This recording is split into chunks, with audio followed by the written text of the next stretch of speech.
All right, we're looking at part 2 of our practice midterm, starting with question number 8. Now, question number 8 says, which of these only has one solution? Remember, some equations might have no solution, and if you had a no solution, your answer would look something like 2 equals 5, something not true. Some equations will have infinite number of solutions, and your equation would look something like 5 equals 5, something that is true. So one solution would be something like x equals 2 or x equals -7. So in order to figure out which of these only has one solution, we need to solve them all. Alright, so let's start with 8a. In order to solve the equation, we are going to start by drawing our line down the middle. Now our first step needs to be to use the distributive property if possible. So on the right side, I have this 4 outside. I'm going to multiply it by each of my terms inside the parentheses. So on the left, I still have 8x minus 4. But on the right, now I have 4 times 2x, which is 8x. And 4 times -2, which is -8. My next step, I'm going to move my variables. So I'm going to look at this 8x, and that's a positive 8x. To move it, I'm going to subtract 8x from both sides. Alright, 8x minus 8x on both sides gives me 0. So I'm left on the left side with -4, on the right side with -8. There's no more variables here. I just have -4 equals -8. That is not true. We know -4 does not equal -8, so if we get something not true like that, that is no solution.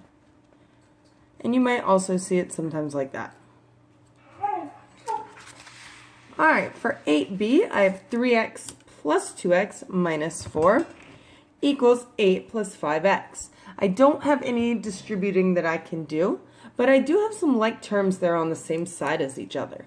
So on the left, I have 3x plus 2x. 3x plus 2x is going to give me 5x. Now again, I'm going to look at my variables. I have this positive 5x, so I'm going to subtract it from both sides. And notice here I subtract it from the other with the x, so I have to subtract it from its like term. Alright, 5x minus 5x gives me 0. And again on the right, 5x minus 5x gives me 0. So I'm left with -4 equals 8. Again, that's not true, so that is going to be no solution. So far it's not answer choice A or answer choice B because both of those were no solution. We're looking for something that has one solution. Alright, 8C, I'm going to start. I'm drawing my line down the middle. And I'm going to start by distributing here. So on the left, I have that 3 outside the parentheses. I'm going to multiply it by each term inside. So 3 times x is 3x. 3 times 2 is 6. And then I have 14 minus x. Now, I've got x's with 2 different numbers in front on each side. I have a 3x and then a -1x. It makes it easier if you start with the one with the lowest coefficient. In other words, the one with the smaller number in front of x.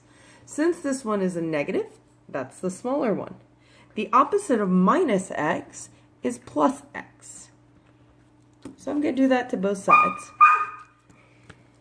Now on the left, this 3x plus x, that's really 3x plus 1x, that'll give me 4x. On the right, -x plus x gave me 0. So I just have my 14. So I've got all my variables on one side. Now I need to start moving my numbers. So I'm going to move this 6. The opposite of plus 6 is minus 6. I'm going to subtract 6 on both sides. 6 minus 6 gives me 0. On the left, I have 4x, and on the right, 14 minus 6 is going to give me 8. So I have one more step here. The opposite of multiplying x by 4 is dividing by 4. And 4 divided by 4 gives me 1, so I just get x equals 8 divided by 4, which is 2. When you get something like x equals 2, that is one solution. X is just equal to 2. But we still need to check answer choice D just to make sure we didn't accidentally mess up here. So we're going to check D and see if C really is the correct answer. All right, in 8D, this one I don't have any distributing, but I do have some like terms I can combine. On the left, I have 3x minus x. 3x minus 1x will leave me with 2x. And so now I'm going to move my variables. The opposite of positive 2x is negative 2x. And 2x minus 2x is 0. 2x minus 2x is 0. And I'm left with 3 equals 7. Again, that's something that's not true, so that is no solution. Remember, if it's infinite, it would give you something that was true, like 3 equals 3 or 7 equals 7. But this one, not true, that's no solution. That means answer choice C is our only one with one solution. So number 8 is C.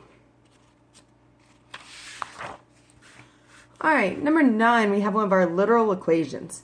It says solve I equals PRT for P. One of the things that I really like to do when we have these literal equations is make sure we highlight the letter that we're trying to solve for. So here we're trying to solve for P.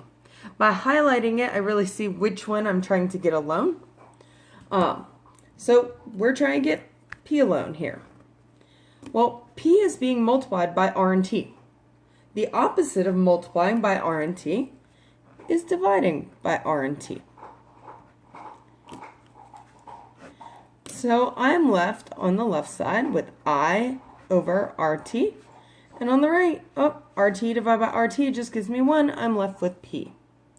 So here, notice some of these are really similar, but we need one with the I on top and the R and the T on the bottom.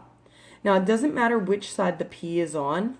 This has the P on the left, this has it on the right. It's still saying these two sides are equal to each other.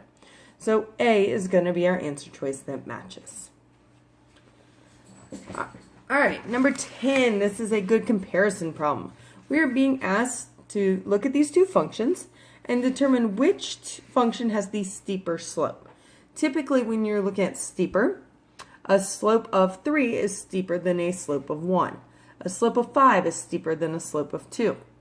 And then on the negative side, a slope of negative 3 would be steeper than negative 1. So things like that. All right. Well, function C, this is written in slope-intercept form, y equals mx plus b form. So our number in front of that x is our slope. Our slope is 3 over 2. If you prefer writing that as a decimal, 3 divided by 2 is 1.5. For graphing, it's easier to keep it as an improper fraction. But if you were being asked to compare and say which one is steeper and try and identify the bigger number, it could be helpful to have them as decimals. Okay, our next part of this, function D, in order to find the slope, we need 2 points. Well, I'm going to choose the last two here because they are both positive points. There's no negative numbers involved, so that's going to help make it a little bit easier. Our slope formula is this. So it's going to help me if I write out my pairs. I have 3, 3, and I have 6, 7. Now this is my x for my first ordered pair, my y for my first, my x for my second, and my y for my second. So I'm going to go ahead and substitute into my formula. My y for my second is 7, minus my y for my first is 3. My x for my second is 6, minus my x for my first is 3. Now, this is a pretty easy one to go ahead and just work out, but in case you feel more comfortable using the calculator, the way to get this and type in all as one fraction is alpha y equals, and that first one, n over d, that's numerator over denominator, that's your fraction. So I'm going to press enter. And in my numerator, I can do 7 minus 3, and my denominator is 6 minus 3. Well, if I work out by hand, 7 minus 3 is 4, 6 minus 3 is 3. And when I simplify, I get the same thing. So again, because these are both positive numbers, it might help us to write them both as decimals. So to change that to a decimal, there's a couple ways. There is a really easy way with the calculator. If you go back to alpha y equals, that fourth one here is going between a fraction and decimal. So if I just pick that one, it'll take the answer I got and change it from a fraction to a decimal. And that's going to give me 1.3 repeating. The other way is just do your numerator divided by your denominator. 4 divided by 3. It gives you the same answer. Knowing how to use some of the different tricks of the calculator is something that really could potentially help you for your midterms or even for the EOC at the end of the year. All right, so again, we said if it's a steeper slope, it's the bigger number. So 1.5 is bigger than 1.3. So let's go ahead and just check our slopes. It says function C has a slope of -5. Well, we know it's not -5, so we're going to mark that out. B says function D has a slope of 4/3, which is what we got. C has a slope of 3/2. We got that. I'm not even checking about steepness yet. I'm just checking to make sure they have the correct slope. Answer C said function C had a slope of 3/2, which it did. D had a slope of 4/3, which it did. And D said function D had a slope of 3/4. That is not correct. So we've, based on just which ones had the correct slope, we eliminated 2 of our answers. Now, again, because 1.5 is bigger than 1.3, that's going to give us the steeper slope. So function C has a steeper slope, and that is answer choice C. All right, number 11 wants to know which of the following is a function. In order to determine if something is a function, we can use our vertical line test. Our vertical line test, we just move a vertical line across a graph, and it's only allowed to touch one point at a time. The reason being is if it touches more than one point at a time, that's showing that some of your x values are repeating because that would be above each other. So, for example, this one does not pass the vertical line test. This is touching multiple points at one time. At this point, this is -3, 0. This point is -3, 4. If we look at that, those 2 points above each other have the same x value. That's why that's not a function. So A does not pass the vertical line test. B does not pass the vertical line test. Right here it's touching 2 points at once. C does not pass the vertical line test. It's touching 2 points at once there. And again, this is, let's see, this is 1, 1. And this is 1, -1. So we have the same x value in each, and that's why it's not a function. D, if I take my vertical line and move it across my graph, it only touches 1 point at a time. That passes my vertical line test. That is a function. All right, question 12. This wants to know the range. Okay, let's pause. Range are our y values. Remember, in an ordered pair, it's always written as x and then y. So I'm going to first start, and I'm going to identify my y values. Now remember, when it says a given relation, that's just a set of ordered pairs. So look at these ordered pairs. What are my y values? So y, y, y, and y. And remember, if you see the same number more than once, it only gets written one time. So my y's here are 4, 3, -4, but there's 3 again, so I don't write it again. Typically, you're going to see these written from smallest to biggest. So that would start with my -4. It's not wrong if they write it in a different order. They could do that. You got to look for those numbers. The only one that has 4, 3, and -4 is going to be answer choice A.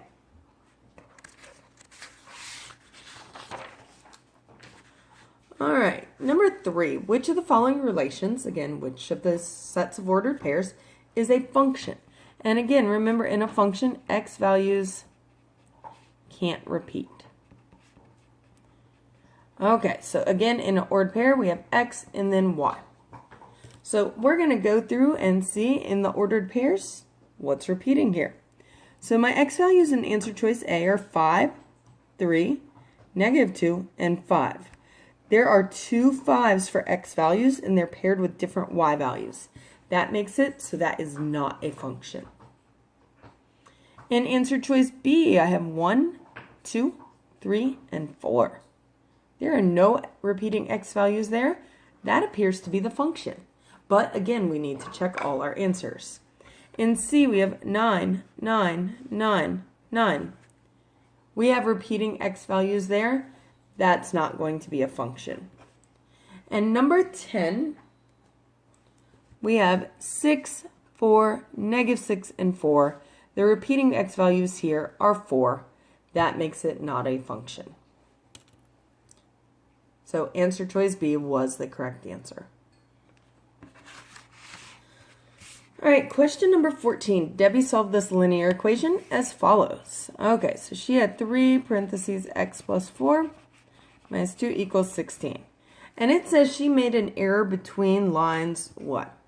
Now, her first step that she took, if we kind of look back at it, there was this minus 2. There no longer is the minus 2. She actually added the 2 to both sides first, which is okay. So she got to this. 3 times x plus 4 equals 18. That's fine. Our next step then would be to distribute. So again, sometimes it helps to find the error when you first solve the problem yourself. That way you can kind of look and see what steps you took, and hopefully you would do it correctly, and then it's easier to figure out where someone else messed up. So I'm distributing. 3 times x is 3x. 3 times 4 is 12. Now, if I look at hers, she did not get that. She apparently forgot to multiply the 3 by the 4. She didn't distribute correctly. So somewhere in between there is where she made her mistake. So she messed up between lines 2 and 3. And that would be answer choice B.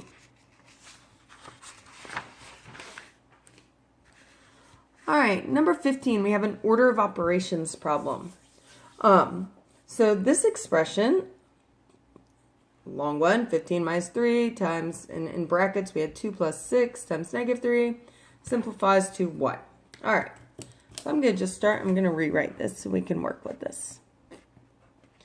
Now, when we are working with order of operations, we really don't use the distributive property then. That's typically only used when you have a variable. So what we need to do, we're going to use our order of operations. So G grouping, E exponents, multiply and divide from left to right, add and subtract from left to right. Oops. All right, so we're going to start with G, our grouping. Now we have our brackets. This set of parentheses is not grouping. It's just showing multiplication, showing that 6 times the -3. So we're in our brackets. Now inside our brackets we have addition and we have multiplication. The order of operations would tell us to do that multiplication first. So 6 times -3 gives me -18. Now I'm still inside my brackets. I have subtraction in there. 2 minus 18 is going to give me -16. So now my brackets that I have really don't mean anything. They're just separating off some multiplication. I have 15 minus 3 times -16. Well, according to order of operations, we are going to multiply first. You guys will have a calculator on your midterm, so that might be something helpful.